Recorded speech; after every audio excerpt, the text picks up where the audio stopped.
अस्सलाम वालेकुम, मैं अब्दुल कुद्दूस टीम ओवरसीज के प्लेटफॉर्म से आपकी खिदमत में हाजिर हूँ।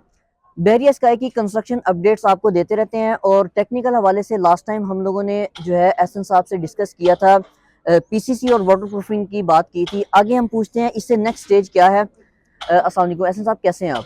एहसन साहब, ये बताइएगा कि पीसीसी और वाटर प्रूफिंग बड़ी अच्छी तरीके से आपने समझा दिया था। अब नेक्स्ट बताइए, नेक्स्ट इसकी स्टेज क्या है? जी अब्दुल कुद्दूस भाई, हमने वाटर प्रूफिंग के बाद हमारा जो नेक्स्ट स्टेप होता है वो होता है स्टील बाइंडिंग का। Very good. तो स्टील बाइंडिंग में मैं आपको फिजिकली दिखाना चाहता हूँ, क्योंकि जी जी। हमारा जो ये स्ट्रक्चर है ये नॉर्मल जो प्रोजेक्ट्स होते हैं उनसे काफ़ी कम्प्लेक्स और डिफरेंट है। तो जो भी डिफरेंट चीज़ें हैं वो डेफिनेटली मैं हाईलाइट करना चाहूँगा इसमें। Please please. तो उसमें यह है कि सबसे पहले अगर हम एक कॉलम की फुटिंग को देखें जी तो जी। ये हमारी कॉलम फुटिंग में फर्स्ट लेयर है इन ड्रॉप्स। अगर हम इसकी सरफेस को देखते हैं तो ये हमारी एक ओवरऑल राफ्ट की सरफेस है। जी हाँ। इसके ऊपर हमारी राफ्ट की एक थिकनेस बनेगी, वेरी लेकिन गुड। जहाँ जहाँ पे हमारे कॉलम्स आएंगे वहाँ पे आइसोलेटेड हमारी फुटिंग्स दी होंगी वेरी गुड। और उनकी डेप्थ नॉर्मल फुटिंग से नॉर्मल हमारी जो राफ्ट है उससे ज़्यादा होगी। वेरी तो गुड। अगर आप देखें तो ये एक फुटिंग है हमारी एक कॉलम की, वेरी गुड। आइसोलेटेड फुटिंग है। और इसमें जो फर्स्ट लेयर हमने यहाँ पे ले की हुई है वो आप देख सकते हैं। ये 8 नंबर का स्टील है और 6 इंच सेंटर टू सेंटर डला हुआ है। तो वेरी गुड। ये इसकी फर्स्ट लेयर इन ड्रॉप्स है। Very good. अगर हम इससे नेक्स्ट अगली फुटिंग पे स्टेज वाइज अगर मैं आपको दिखाऊं जी जी। तो यहाँ पे हम इसके ऊपर हमारे कॉलम के जो हैं बार्स वो जी है जी। हमने ले कर दिए हैं। थैंक इसके यू। ऊपर हमारे ये कॉलम के बार्स ले हो चुके हैं। इनकी जो पूरी टेक्निकलिटी है ये एक्चुअली डी बाई, अब मैं थोड़ी सी टेक्निकलिटीज़ की जी तरफ आता प्लीज हूँ तो प्लीज। टेक्निकल चीज़ें मैं एक्सप्लेन कर देता हूँ इसमें। जी जी। तो ये जो हमारा नीचे इसकी कॉलम का की बार का ये जो एल बना हुआ है, हम्म। इस एल को हम डाई के साथ जो डाई ऑफ बार होता है जी उसको जी। 12 टाइम करके इसको देते हैं, मिनिमम होता है वो।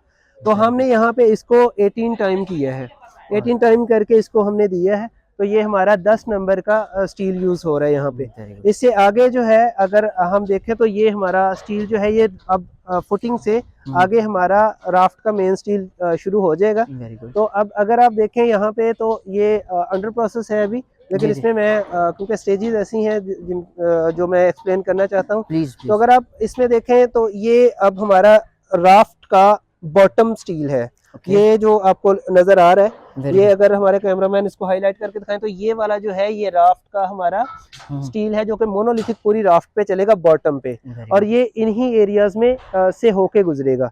और उसके बाद अगर आप ये वाला स्टील देखें तो ये फर्स्ट लेयर इन बॉटम है। बॉटम स्टील पे फर्स्ट लेयर है हमारी कॉलम्स वाली फुटिंग वाले एरिया में। तो सही। ये भी 8 नंबर पे डिज़ाइन है। ये भी आप देख सकते हैं कि पूरे एरिया में ले हो चुकी है। इसके बाद यहाँ पे इसका बॉटम स्टील हमारा कंप्लीट होता है वेरी गुड। सिर्फ। इसके बाद इसका टॉप स्टील जो है अगर आप देख सकें कंस्ट्रक्शन जॉइंट की तरफ से, तो उधर से जो 6 नंबर की हमारी बार्स आ रही है वो इसी तरह इसके ऊपर आएंगी। और यहाँ पे हमारे जो है वो 4 जो है मैशेस इस फाउंडेशन में आएंगे। और इसके अलावा इसकी जो हमारी शेयर रीइंफोर्समेंट के लिए अलग से इसके अंदर बीम चलेंगे जो कि कॉलम फेसेस पे होंगे। वेरी तो गुड। उनके ऊपर मैं अलग से आपको हाईलाइट करके दिखा दूंगा कि वो क्या चीज़ है, शेयर रीइंफोर्समेंट को कैसे मेंटेन किया जाता है इस कॉलम फुटिंग से अंदर। सही। और इसी तरह अगर आप मज़ीद थोड़ा आगे आते हैं जी तो प्लीज। ये वाला जो एरिया है यहाँ पे एक्चुअली शेयर रीइंफोर्समेंट और हमारी जो बेंडिंग मूवमेंट, क्योंकि इसकी एक डेप्थ होती है तो उसमें क्रिटिकल सेक्शंस जो बन रहे होते हैं वो सेंटर में बन रहे होते हैं। तो इस तरह से इनके लैब्स जो है बॉटम लैब्स वो कॉलम रोज के अंदर आ रहे हैं। और टॉप जो हमारे लैब्स होंगे वो हमारे जो मिड स्टिरप्स हैं उनसे छोड़ के हम जो कॉलम स्टिरप्स बनेंगी उनके अंदर आएंगे। तो ये भी एक टेक्निकल चीज़ होती है कि आपके क्रिटिकल कहाँ पे एरियाज बनते हैं। जहाँ जहाँ पे क्रिटिकल एरियाज बनते हैं लोड के हिसाब से उन एरियाज में आपके ओवरलैप्स नहीं आते। यहाँ पे एक चीज़ मुझे बताइएगा कि आपने माशाल्लाह बहुत अच्छी तरह से समझाया।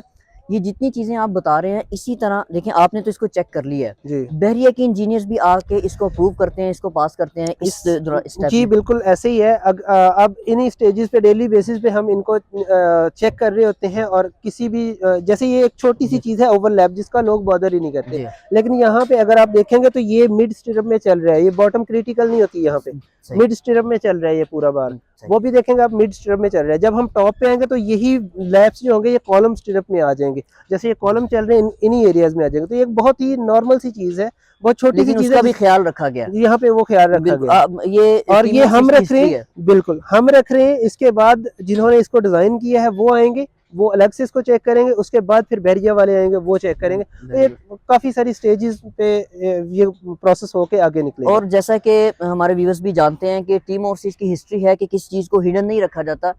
किसी का घर बनाने जाएं या किसी का प्लाजा बनने जा रहा हो या अपनी हमारी बिल्डिंग बनने जा रही हो, उसके अंदर जो है ना हर चीज़ बताई जाती है, क्लाइंट्स को क्लियर किया जाता है, कोई चीज़ हिडन नहीं रखी जाती। इस तरह की इंफॉर्मेटिव वीडियोस के लिए team overseas Facebook page, teamoverseas.com, team overseas YouTube channel को लाइक करें, शेयर करें और सब्सक्राइब करें। बहुत शुक्रिया। अल्लाह हाफिज़।